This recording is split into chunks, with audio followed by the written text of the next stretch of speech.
بسم اللہ الرحمن الرحیم۔ آپ حضرات کے علم میں ہوگا کہ دارالعلوم دیوبند کی طرف سے مولانا سعد صاحب کے سلسلے میں جو تحریر آئی تھی، اس تحریر کے اندر جہاں بہت سی باتوں کا ذکر کیا گیا تھا، انہی باتوں میں ایک بات یہ بھی ذکر کی گئی تھی کہ مولانا سعد صاحب کی جو باتیں ہیں ان باتوں میں انبیاء علیہم السلام کی شان اقدس میں بیعت بھی ظاہر ہوتی ہے۔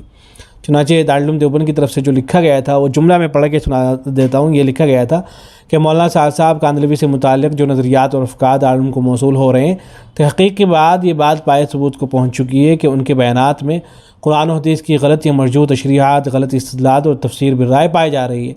بعض باتوں میں انبیاء علیہم السلام کی شان اقدس میں بیعت بھی ظاہر ہوتی ہے اور باتیں لکھی گئی تھی دوسری۔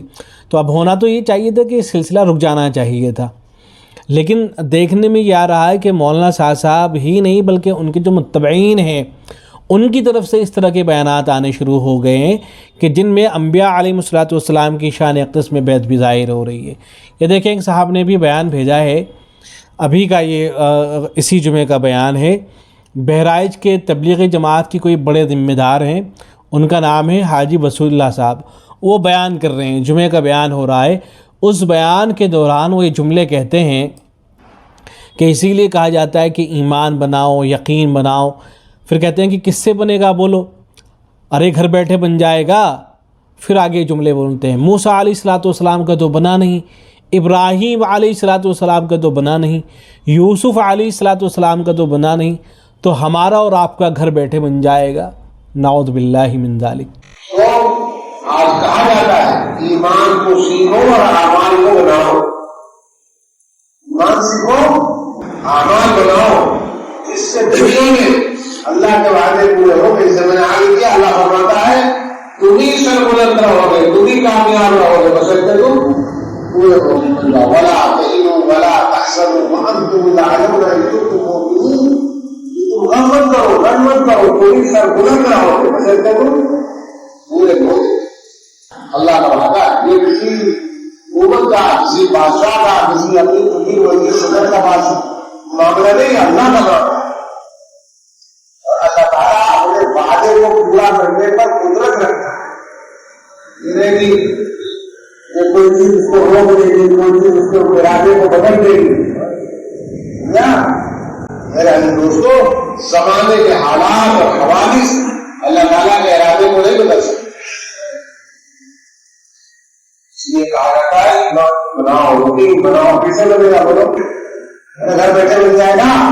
موسیٰ علیہ السلام کا تو بنا نہیں، ابراہیم علیہ السلام کا بنا نہیں، یوسف علیہ السلام کا بنا نہیں، تو ہمارا آپ کا گھر بیٹھے بن جائے گا۔ دکانداری کرتے کرتے، کھیتی کرتے کرتے مجھے بھول آ رہی، 2/4 کے چکر میں لگ کے پوری عمر ختم ہو جا رہی ہے۔ اس قدر افسوس کی بات ہے کہ بڑے بڑے نبیوں کا نام لے کر یہ کہا جا رہا ہے کہ گھر بیٹھے، تو ان کا بھی ایمان نہیں بنا تھا۔ حضرت موسیٰ علیہ السلام کا نہیں بنا، حضرت ابراہیم علیہ السلام کا نہیں بنا، حضرت یوسف علیہ السلام کا نہیں بنا۔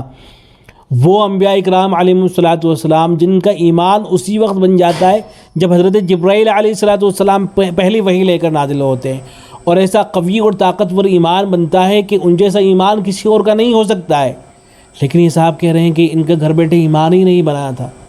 ارے بھائی، آپ لوگوں کو تبلیغی جماعت سے وابستہ کرنا چاہتے ہیں، ٹھیک ہے، اچھی بات ہے، لیکن اس کے لیے کوئی دوسری مناسب تعبیریں بھی تو ہو سکتی ہیں، کوئی دوسرا طریقہ ہو سکتا ہے گفتگو کرنے کا۔ آپ انبیاء کے بارے میں ایسی گفتگو کیوں کر رہے ہیں کہ جن سے نبیوں کی شان میں گستاخی اور بیعت بھی جھلک رہی ہے؟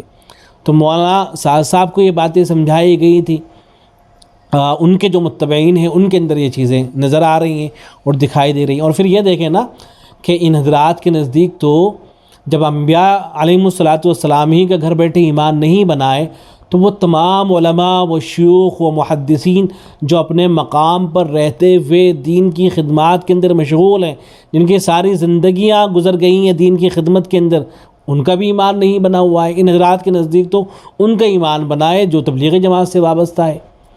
یہ کس قدر حماقت اور بیوقوفوں والی بات ہے۔ ان حضرات کو، ان صاحب کو چاہیے کہ وہ اپنی اس بات کی وضاحت کریں، اس سے برات کا اظہار کریں، بتائیں کہ مجھ سے غلطی ہوئی ہے مجھے اس طرح کی گفتگو نہیں کرنی چاہیے تھی، ورنہ تو ہوتا یہ ہے کہ جو اپنے علاقے کے بڑے ذمہ دار خیال کیے جاتے ہیں، بڑے سمجھے جاتے ہیں، جو چھوٹے چھوٹے قسم کے لوگ ہوتے ہیں، پھر وہ ان کو کوٹ کر رہے ہوتے ہیں، ان کا حوالہ دے رہے ہوتے ہیں کہ یہ بات میں نے ان سے سنی ہے، بہت بڑی شخصیت انہوں نے یہ بات کہی ہے کہ انبیاء علیہم الصلوۃ والسلام کا ایمان بھی گھر بیٹھے نہیں بنا تھا، تو وہ بھی پھر اس بات کو آگے چلاتے ہیں۔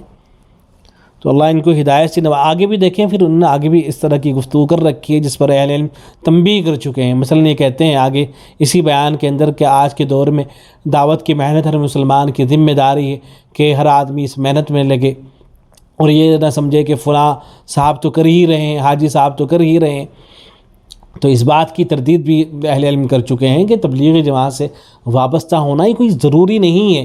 یہ جو کام ہے آپ کا خیر کا کام ہے، ٹھیک ہے، اگر آپ اس کام میں لگے ہوئے ہیں بہت اچھی بات ہے، لیکن آپ یہ کہنا شروع کر دیں کہ نہیں ہر مسلمان کی ذمہ داری ہے، ہر مسلمان کو چاہیے کہ وہ اسی طرح سے کام کرے، تو یہ حضرت شیخ الاسلام مفتی تقی عثمانی دامت برکاتہم العالیہ نے خط لکھا تھا نا ابھی، تو اس میں اسی بات پر تو تنبیہ کی تھی کہ آپ کی باتوں، مولانا صاحب کو مخاطب کرتے ہوئے فرمایا تھا کہ آپ کی باتوں سے یہ لگتا ہے کہ آپ کے جو مخصوص طریقہ ہے اس کو آپ ضروری سمجھتے ہیں۔ پھر مولانا نے برات کا اظہار کیا کہ نہیں میری مراد تو یہ نہیں ہے، تو آپ بھی یہی کہہ رہے ہیں کہ ہر مسلمان کی ذمہ داری ہے کہ اس کام میں لگے، اس محنت میں لگے، نہیں ہے ہر مسلمان کی ذمہ داری کہ اس کام سے وابستہ ہو، یہ کوئی فرض نہیں ہے۔ کچھ لوگ کر لیں ٹھیک ہے، اچھی بات ہے، ورنہ دعوت کے مختلف طریقے ہیں، انہی طریقوں میں سے ایک طریقہ یہ بھی ہے۔ اسی طریقے کے بارے میں سوچ کے بیٹھ جانا ہے کہ بس یہی طریقہ ہے، گمراہی اسی کا تو نام ہے، اور پھر آگے وہ مولانا صاحب کا حوالہ دے رہے ہیں کہ حضرت جی فرما رہے تھے کہ کنتم خیر امت اخرجت للناس کے مصداق میں اس وقت شامل ہوگے جبکہ دعوت کی محنت میں لگو گے، اور دعوت کی محنت کرو گے تب ولتکم منکم امۃ یدعون الی الخیر میں شامل ہوں گے۔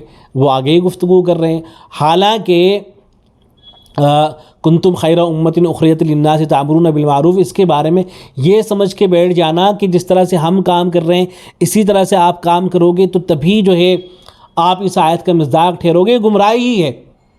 اس لیے کہ اس آیت کو اہل علم نے عام رکھا ہے، جو بھی خیر کا کام ہوگا وہ تمام حضرات جو ہے جو بھی خیر کا کام کر رہے ہوں گے وہ سارے کے سارے اس آیت کا مصداق ہیں۔